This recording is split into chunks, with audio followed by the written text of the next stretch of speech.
Anybody else brave enough to say that the Constitution of the United States prevents President Trump from seeking a third term? Anybody willing to apply the Constitution by its plain language in the 22nd Amendment? Nobody. All right, let's move on. What you just watched is not a political debate. It is a constitutional stress test. And every single Trump judicial nominee in that room just failed it.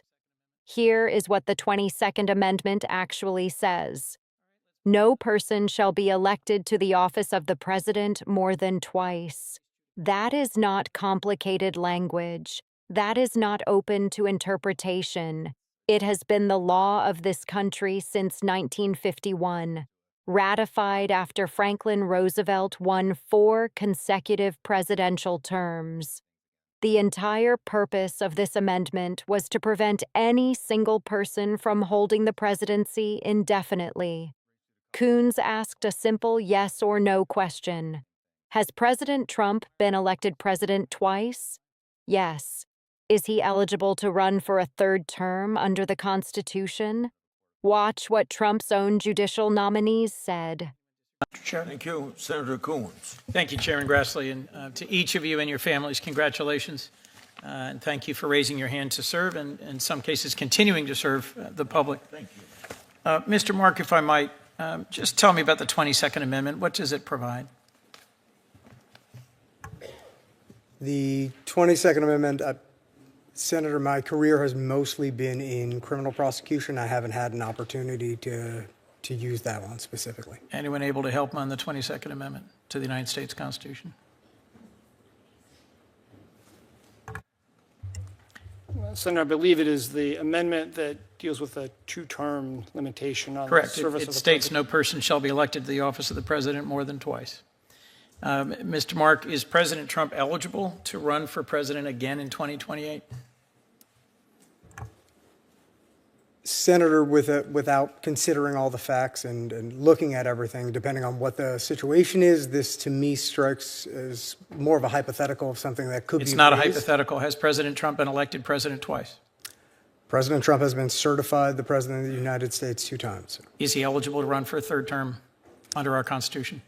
I would have to review the All I need to tell wording you of is it. the language of the constitutional amendment that makes it clear that no, he is not eligible to run for a third term. Anybody else brave enough to say that the Constitution of the United States prevents President Trump from seeking a third term? Anybody willing to apply the Constitution by its plain language in the 22nd Amendment? Nobody. Notice what just happened. These are not ordinary citizens. These are judicial nominees being considered for lifetime appointments to the federal bench. They will spend the rest of their careers interpreting the Constitution of the United States, and not one of them would apply the plain language of the 22nd Amendment to the man who nominated them. But here is where this hearing gets even more disturbing. One of the nominees, Judge Coons, had recently ruled in favor of President Trump in a defamation case, while simultaneously in active conversation with Senator Scott's office about seeking a federal judicial appointment. Coons asked him directly, "Did you consider recusing yourself?" His answer, "No, a judge ruling in favor of the president who is about to appoint him to a higher court." And he saw no conflict. Watch the rest of the exchange. All right, let's move on. Mr. Coons, what is res judicata? How does it apply? It's a judicial doctrine that prevents a judgment that has been, in one case, applies to a, you can't go into court after a final judgment in one case and have it, and litigate the same things again. How is that distinct from collateral estoppel, which precludes litigating the same things? Res judicata, one involves the same party, the other involves the same things. And what's a requirement for these two doctrines to apply? Notice, opportunity to be heard, final judgment of a court of competent jurisdiction. Anyone disagree? If I might, Mr. Coons, is it pronounced the same way mine is? Yes, it it is. Coons? Yes, Senator. My family's name was spelled that way when we came to the country. So, you were one of 3 judges on the panel in Alexander v. Trump, where the president was suing the Pulitzer Prize Board for defamation. When did your work on that case begin? When were you assigned this case to decide? I first learned of that case in approximately January of 2025. Not when the briefs had been filed? No, Senator. The way it works in our court is we are not assigned cases when the briefs are filed. Once the case is ready for disposition, the clerk randomly assigns it to the judges in the court. And when did you first speak to Senator Scott's office about your interest in a district court seat in the Southern District of Florida?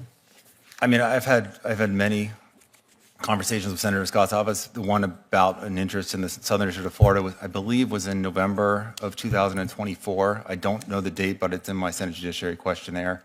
And when did you release the opinion ruling in President Trump's favor in this matter? So I learned of the case in January of 2025, and the opinion was released in, I believe it was February 12th, 2025. That's correct. So you issued an opinion where one of the litigants before you was the president and in favor of the president while you were in active conversation with the senator's office about seeking a federal judicial appointment. Is that correct? For a position I did not, in fact, get, Senator. How did you end up in front of me today? It's a different position, Senator. Did you consider recusing yourself from that particular decision? No, and the canons that govern us in Florida, Senator, as I believe this committee has previously heard, it did not call for me to recuse myself. I did not have an interest in the litigation, and none of the basis called for recusal, and the Florida Supreme Court instructs us, the appellate judges, that we are not to recuse unless one of the bases in Canon 3 exists. Does the Florida canons not require you to recuse if one of the parties before you has an interest that could be reasonably concluded by any common citizen to cloud your judgment on that matter?